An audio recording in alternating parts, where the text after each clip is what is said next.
Pour se présenter, Jérôme et Josué de Fixel, agence que nous avons créée il y a 4 ans.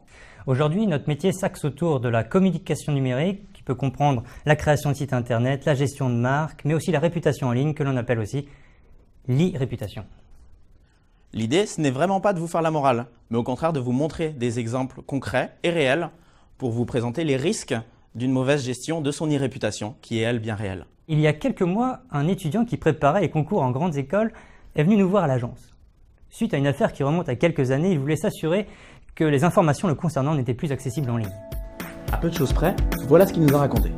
Dans cette histoire, il y a une fille, c'est elle a plein de qualités, d'énergie et beaucoup d'amis. Il y a aussi un garçon, c'est lui. C'est un bosseur, et il a confiance en lui malgré un côté geek qu'il cherche à effacer. Ils se trouvent mutuellement cool parce qu'ils aiment discuter et rigoler ensemble. Ah mais t'as un album photo? Oui. Je peux regarder s'il te plaît? Mais il est trop chou. Ça mérite une photo, franchement. Top, top, top, top, top, top, top, top, top. L'e-réputation, c'est comme des souvenirs qu'on a oubliés et qui, tout d'un coup, ressurgissent du passé. Vas-y, tourne les pages. Allez. Oula, vraiment mauvais.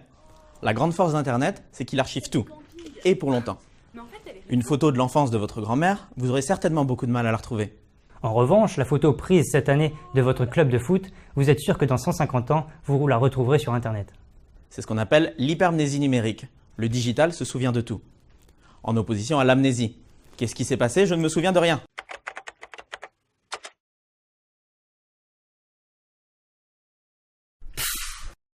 Il y a eu un problème, ils ont rompu. Et d'après ce que j'ai compris, ça a été la guerre entre eux. Bref, ils ne veulent plus se voir. Toujours est-il que ces photos intimes se sont retrouvées sur tous les réseaux sociaux. On est d'accord que le ridicule ne tue pas, mais ça ne fait jamais plaisir. Surtout quand ça ressort quelques années plus tard. On balance des infos sur les réseaux sociaux sous le coup de l'émotion. Que ce soit la joie ou la colère, c'est le même problème. On n'y pense pas, et pourtant, c'est important. Enfin, nous, on s'en plaint pas, c'est comme ça qu'on gagne notre vie. Notre job, si on peut se permettre la métaphore, c'est d'être nettoyeur du web. En gros, faire disparaître les propos compromettants. C'est un travail très méticuleux et qui prend souvent énormément de temps. Et qui leur coûte un peu d'argent. C'est ce qu'on appelle le déréférencement. Lui, là, il pensait qu'il pouvait écrire n'importe quoi sur son blog, parce qu'il s'était inscrit sous un pseudo. Il se croyait en sécurité. Il s'est dit génial, je vais me venger. Mais sur son blog, il y a aussi le lien d'un article de presse sur lui. C'est l'élève le plus prometteur de la ville. Il y a de quoi vouloir communiquer, je le comprends. Seulement, dans le lien de l'article, il y a son nom. Et à partir de là, tout est possible avec Google. J'ai eu l'occasion de lire un article sur votre blog. L'invention de la trahison par les femmes. J'ai trouvé que le propos était très pointu. Il est vraiment très détaillé cet article. Ça ne vous est pas venu à l'esprit que c'était complètement sexiste comme article? Nous ne pouvons pas accueillir dans notre établissement une personne qui tient des propos diffamatoires sur Internet et qui sont de plus visibles par tous. Mais alors, quelles sont les précautions à prendre pour maîtriser son image? Juste être logique. Pas besoin d'être un expert pour protéger ses informations en ligne. Par exemple, avant la publication, dites-vous si un employeur pourrait vous blâmer sur le contenu que vous allez publier. Si oui, alors configurez finement vos paramètres de confidentialité et choisissez bien votre lieu de publication. Un test simple à faire chez vous.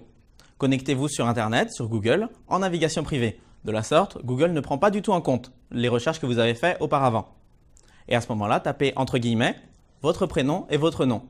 À ce moment-là, vous pourrez voir sur la page toutes les informations que Google a sur vous et sur vos homonymes.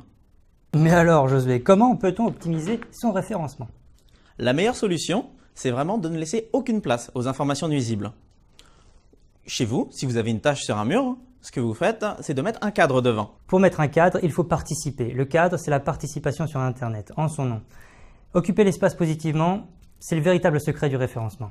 Pour cela, la meilleure solution, c'est encore de publier le plus possible d'informations via les réseaux sociaux avec votre nom complet. Donc, par exemple LinkedIn, Viadeo, Twitter ou éventuellement Facebook s'il est bien configuré.